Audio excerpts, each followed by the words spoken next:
Sanskrit 了，你看，知道梵文是 Sanskrit，那这个影片标签你看加上打字打 SANS 就出现 Sanskrit 了，相关的都列出来了。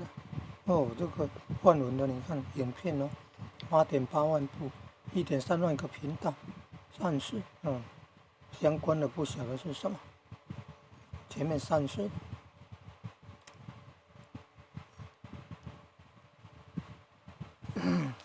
但是确定了就可以用了，然后把那个标题，把这个有Sanskrit的按下去，你看就有了，对不对？把它复制，把这个影片的标题把它复制，然后等一下要贴社群贴文，自己 YouTube 频道的社群贴文，自己的 YouTube 频道，你的频道，按右下角媒体库，然后右上角标签，频道的标志图，然后进去你的频道，然后进来社群，频道里面的社群，社群贴文，按社群进去，按进去以后，你看贴文，你看刚刚有贴维基百科了，维基百科的关键字前面加井字号，然后贴上花布，贴上去，然后按花布以后，你看有超连结功能，有蓝色字，有关键字前面有井字号，按下去，按这个，你看你Sanskrit有没有？一看那个字就是梵文了，你看到了吗？那个字就是梵文，印度的梵文。梵文也有那个罗马拼音字呢，罗马拼音字，你看Sanskrit教学的，前面 S 大写，后面那个 S 小写，然后 Crit 是 KRIT。你看跟梵文有关的影片这么多了，频道也那么多了，从网络上来学梵文，资源很丰富。宗教组，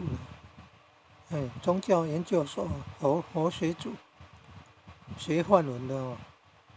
梵文是官方语言，巴利文是民间语言。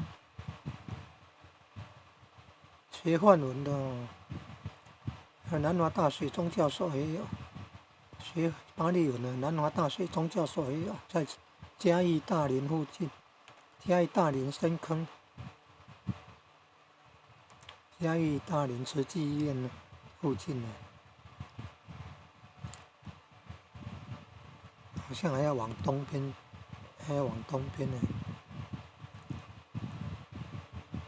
你看跟梵文有关的影片就这么多了。